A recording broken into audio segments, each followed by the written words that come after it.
एक बार एक भिखारी ट्रेन में भीख मांग रहा था। तो वो सबसे भीख मांगता हुआ जा रहा था। तो उसने देखा कि एक बहुत उदार मना सेठ जी जैसे बैठे हैं। तो उन्होंने सोचा, उस भिखारी ने सोचा कि इनसे थोड़ा मुझे पैसा मिल जाएगा, अधिक पैसा मिल जाएगा। कोई रुपया 2 रुपया दे रहा है, इनसे थोड़ा ज़्यादा मिल जाएगा।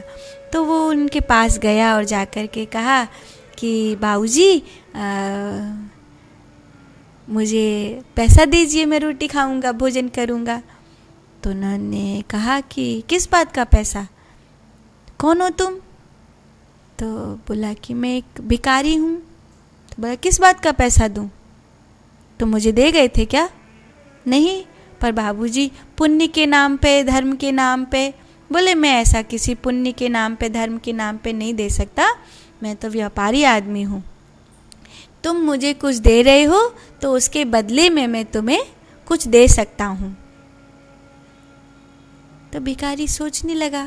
तो सेठ जी ने कहा कुछ तो होगा तुम्हारे पास मुझे देने के लिए, कुछ भी दो, जो अगर तुम मुझे कुछ दोगे तो उसके बदले में मैं तुम्हें धन दूंगा। तो वो सोचने लग गया के पास तो कुछ भी नहीं था। तो सुबह सुबह मंदिर गया था प्रणाम करने। तो मंदिर से एक फूल मिला था, पुजारी जी ने फूल दिया था।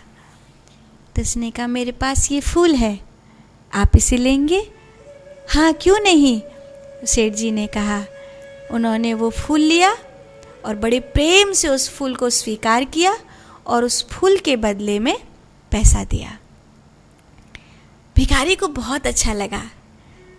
आज पहली बार उसे ऐसा लगा कि ये जो आज मुझे मेरे हाथ में पैसा है, ये ग्लानि से भरा हुआ नहीं है, ये मुझे खुशी से मिला हुआ पैसा है। ये उसके लिए एक अपूर्व अनुभव था।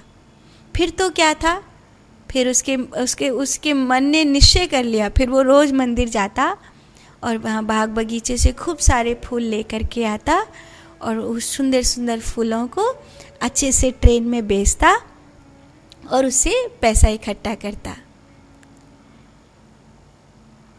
तो अब वो धीरे धीरे फूल बेचने लग गया। तो फिर एक दिन वही सेठ जी उस गाड़ी में जा रहे थे। तो उन्होंने कहा बाबूजी फूल लेंगे? हाँ लूँगा, क्योंकि अब तुम भी मेरी तरह व्यापारी बन गए हो।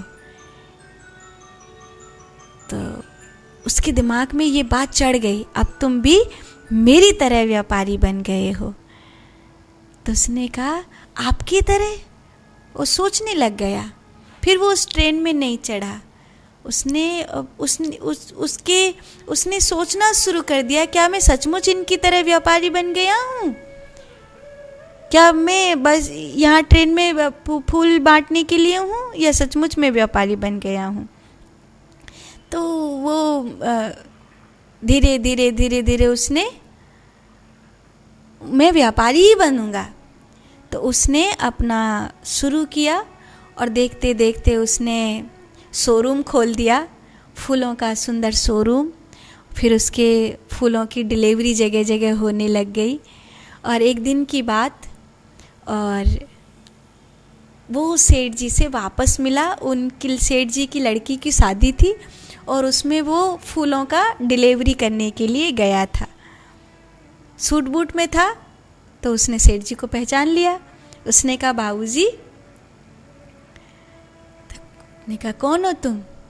तो उसने कहा था तो भिखारी, लेकिन आपने व्यापारी बना दिया।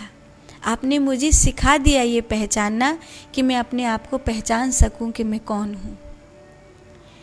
और मैं अपने आप को भिखारी ही समझते रहता ज़िंदगी भर, अगर आपने मुझे नहीं बताया होता कि मैं कौन हूँ। ये कहानी बड़ी प्यारी है और ये कहानी हमें कहती है कि अपने आप को पहचानिए।